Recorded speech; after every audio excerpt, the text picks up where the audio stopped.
The Pope's Final Message, a novella by P.J. Gott and Logan Light.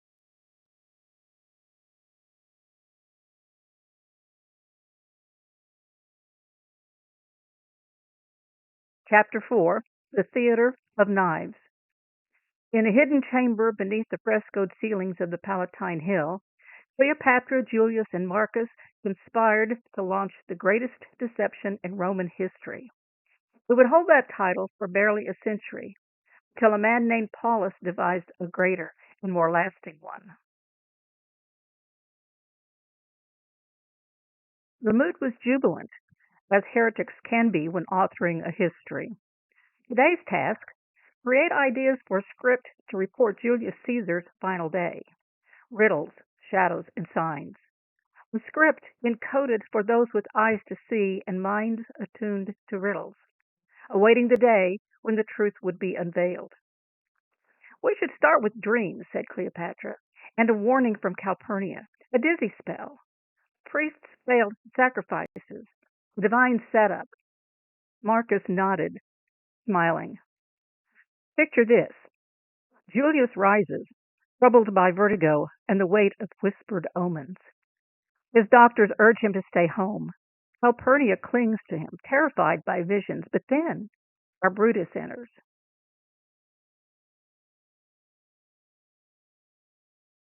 Julius chuckled. "Brutus, friend who pushes me forward. What is this, Caesar? Are you ruled by dreams at women's spears?" "The Senate waits, summoned by you." "Perfect. Brutus as the key to betrayal and fate." "And the omens fail," mused Cleopatra. "Priests try again and again, unable to decipher the hidden force. They declare a malignant spirit lies concealed in the sacrifices. You're annoyed, ready to delay the session until Brutus again urges you onward. Make your courage your favorable omen." The three grew quiet. It was nearly sacrilegious, but also exhilarating. Two stories, two births, one into legend, the other into divinity.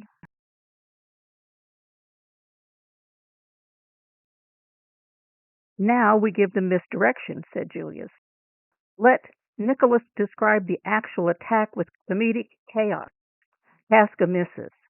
Cassius wounds Brutus. Rubrius takes a blade to the thigh. Ballet of blades. More harm to the would-be killers than the intended victim. Me. Until I fall, suffering 35 wounds."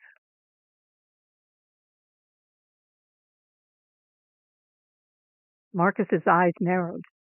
35? Not 36? Cleopatra understood. She smiled. "Of course. One short. 36 is the number of the Zadokim Nistarim, the hidden righteous ones. 35 is the clue.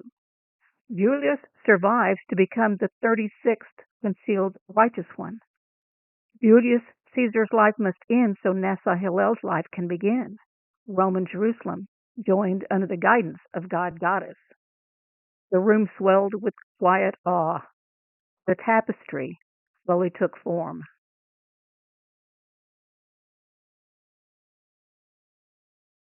Julius tapped a coin on the table, Hasmonean piece with an 8-pointed star.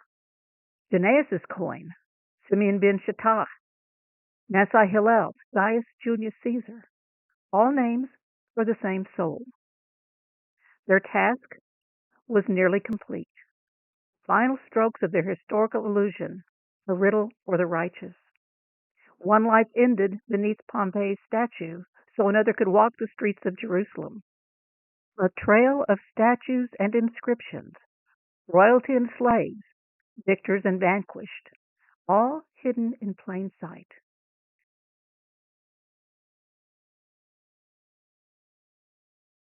In the days that followed, they entrusted their ideas for script to Nicolaus of Damascus, the imperial historian and master of encoded chronicles.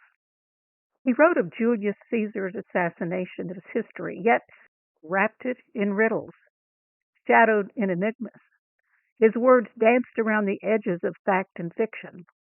The senators lunged, The blades gleamed, yet none struck true, not one mortal wound. Julius fell to the marble floor with theatrical precision, a pantomime of swords, shadows, and flesh unbroken. The wounds were symbols, not slaughter. A message, not to be read but solved, awaiting the one armed with the Pythagorean keys. And unaware, Rome wept.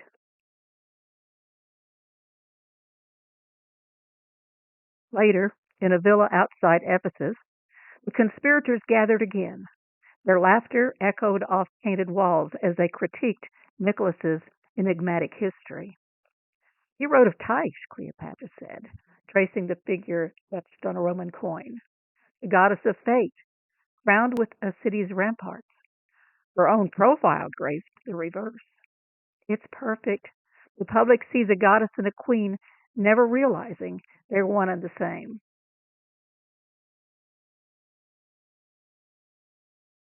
The war with Octavian, Julius mused, his voice dry with irony. When the time is right, a masterpiece of performance art. Civil war makes a convenient curtain. Cleopatra nodded. And the suicides, elevated beyond rumor, crafted into myth. Marcus poured the wine with theatrical flair. History is a performance, he said, and the world is eager to applaud illusion, as long as it's entertaining. Cleopatra accepted her cup and held it up in salute.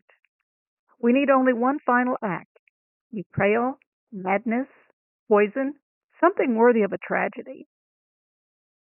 She took a slow sip, savoring the gift from the gods, then smiled as the scene unfolded in her mind's eye. Let them remember a queen who died with an asp at her breast, and a general who fell upon his sword. Julius raised his cup to the world's greatest deception.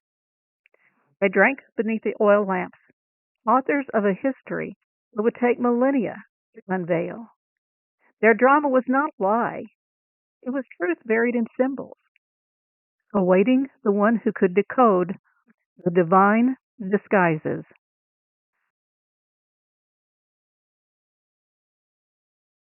And Nicolaus of Damascus, scribe of emperors and keeper of riddles, was already writing the next scene. He too held the keys and buried them in parchment.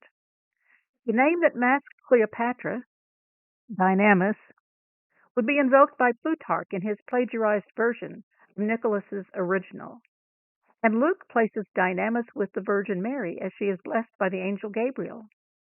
Quote, the dynamis of the Most High will overshadow you. End quote. The echo of that ancient force, once invoked in Julius Caesar's Metamorphosis, would be reimagined in the Annunciation to Mary. Less than a year after Julius Caesar's staged assassination, a new sage appeared in Jerusalem, masked by an enigmatic name, Hillel. H-L-L-L, rendered Allah el-Ella, is translated Praise God, Goddess. He taught mercy, humility, and the Golden Rule. His rival, Shammai, taught rigid obedience to law, the Ten Commandments.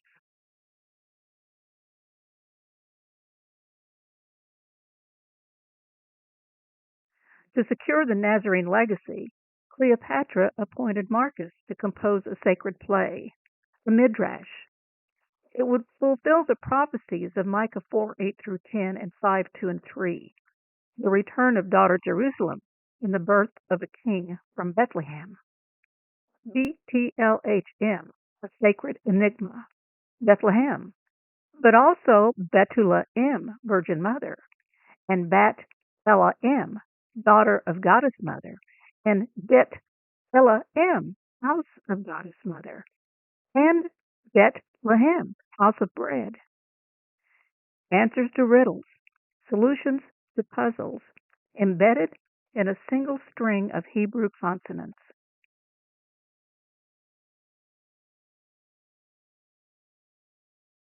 Inspired by Genesis 40, Marcus's Midrash was grounded in the story of Joseph the Nazar, Abraham and Sarah's great-grandson, imprisoned by Pharaoh with a baker and a butler. When Pharaoh dreamed and no one could interpret them, Joseph sought the wisdom of Elohim, Goddess Mother. Her guidance saved Egypt from famine, and her son was rewarded with freedom and a title, Vizier, second in command over all of Egypt. Joseph's mother, Rachel, veiled in the guise of Pharaoh's baker, was condemned for claiming divinity and sentenced to be crucified. To save her life, Joseph convinced Pharaoh that the baker was not claiming to be a goddess, but was in fact a god, one without a phallus, yet bearing divine authority. Thus was born the myth later known as Cybele and Attis, the god who bled and rose again, his name immortalized in a baker's name chiseled onto a tomb beside Rome's east gate, Attis Tia.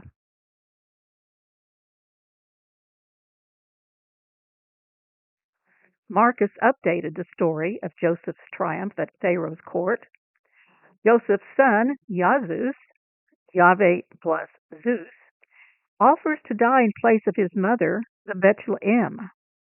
With the assistance of Mary the Magdalene, sacred herbs and spices revive him, an echo of Osiris restored by Isis, and Attis saved by Cybele. In Jerusalem, the two Torahs were taught by two sages, Nasi Hillel of the house of Hillel and Shammai of the house of Shammai. Each year, in Jerusalem, Hillel produced and directed Mark's play concurrent with Shammai's Passover celebration. Yazus and the Magdalene were portrayed by living couples in each generation, the high priest and his wife.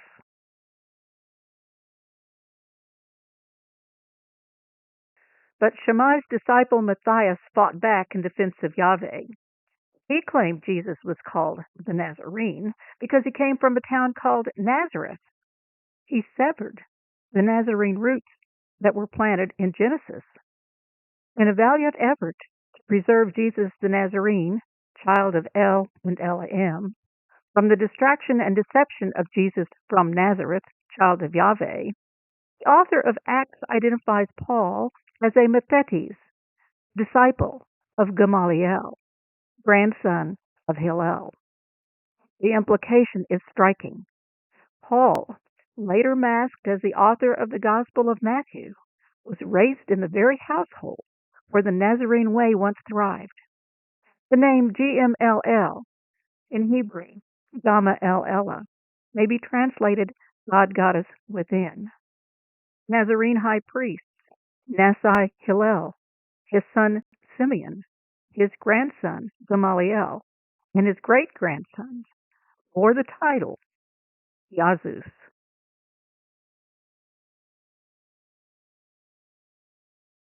This concludes Chapter 4. Join us next week for Chapter 5, the Alabarch and the Emperor, and Chapter 6, Caligula's Demise.